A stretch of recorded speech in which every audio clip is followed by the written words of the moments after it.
नमस्कार। चर्चा है कि एक और अंक में आप सबों का राजेश स्वागत करता है।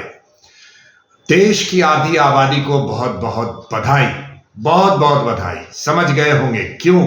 हाँ, एक बार फिर से दिल्ली की मुख्यमंत्री बनी है महिला मुख्यमंत्री के बाद, इसलिए हमने कहा एक बार फिर से रेखा गुप्ता मुख्यमंत्री बनी है और अब तक की ये चौथी महिला मुख्यमंत्री हैं। शीला दीक्षित, सुषमा स्वराज, आतिशी और अब रेखा गुप्ता।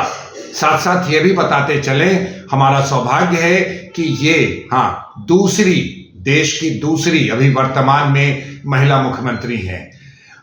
पश्चिम बंगाल में है ममता बनर्जी और दिल्ली में रेखा गुप्ता। दोस्तों, कहते हैं ना कि किया गया मेहनत कभी खाली नहीं जाता। आपको ऐसा लगता है क्या करें, कैसे करें, क्यों करें, कुछ रिजल्ट नहीं आता, लेकिन ये भी साथ साथ कहते हैं ना कि आप अपना कर्म किए जाइए, फल की चिंता नहीं कीजिए, वक्त आने पर उसका पारितोषिक भी आपको मिल जाएगा।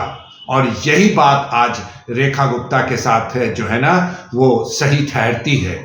स्टूडेंट करियर से, अखिल भारतीय विद्यार्थी परिषद से उन्होंने अपना करियर शुरू किया, लगातार लगी रहीं, पार्षद भी रहीं, मेयर भी रहीं, सब कुछ रहीं, दो बार इलेक्शन भी हार गई, लेकिन पीछे नहीं हटी।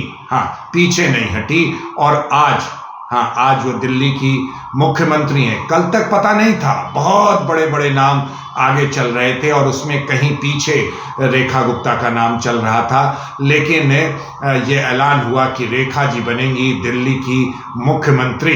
बदल गई जिंदगी। कल से आज में आसमान जमीन का अंतर हो गया।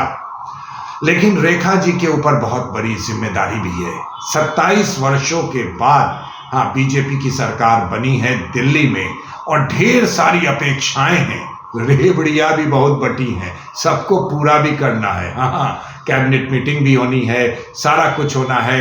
रेबड़ियों में बहुत सारी चीज़ें हैं, सड़कें बनानी हैं, बिजली की व्यवस्था करनी है, पानी की व्यवस्था, साफ पानी पीने को मिल जाए, इसकी व्यवस्था करनी है। सबसे बड़ी बात जो अपनी यमुना है उसकी सफाई करवानी है। हालांकि बहुत तेजी दिखाई है बीजेपी वालों ने, इलेक्शन के रिजल्ट आते ही मशीन उतार दिए गए हैं यमुना में और यमुना में आरती भी शुरू हो गई है।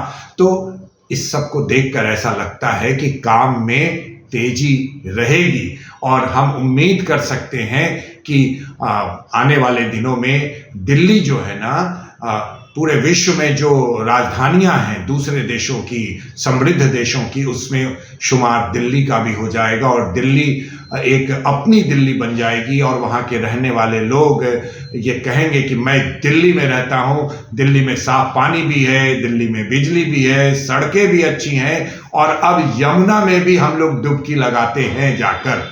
उम्मीद यही कर सकते हैं। और रेखा गुप्ता बहुत मंझी हुई राजनीतिज्ञ हैं, एडमिनिस्ट्रेटर भी रह चुकी हैं। कहते हैं ना कि दिल्ली नगर निगम में जो पहुंच गया ना, वहाँ की राजनीति समझ जाता है, काम कैसे किया जाता है ये भी समझ में उसको आ जाता है। और रेखा जी की जो यात्रा है ना, राजनीतिक यात्रा काफ़ी लंबी है, निस्वार्थ यात्रा रही है, इसलिए उम्मीद करते हैं कि रेखा जी बहुत अच्छे से अपने टीम को साथ लेकर के दिल्ली का विकास करेंगी, एक स्थिर सरकार देंगी, क्योंकि अब केंद्र में भी बीजेपी की सरकार है और राज्य में भी बीजेपी की सरकार है। किसी का नहीं सुनना है, अपना काम करना है। और इनकी प्रकृति भी, जितना हमने इनके बारे में पढ़ा है, इनकी प्रकृति भी है कि अपने धुन में ये आगे बढ़ी रहती हैं। तो सारे विधायकों को लेकर आगे बढ़ेंगी और दिल्ली का विकास होगा। एक बार फिर से नारी शक्ति को सलाम है, बहुत बहुत बधाई है और बहुत अपेक्षाएं हैं आपसे। अगर आपने अभी तक हमारे चर्चा है चैनल को सब्सक्राइब नहीं किया है तो ज़रूर कर ले। प्रयास करते हैं थोड़ा सा, थोड़ी सी हमारी मदद भी कर दें, अच्छा रहेगा, चीज़ों को आप तक पहुंचाते रहेंगे। नमस्कार।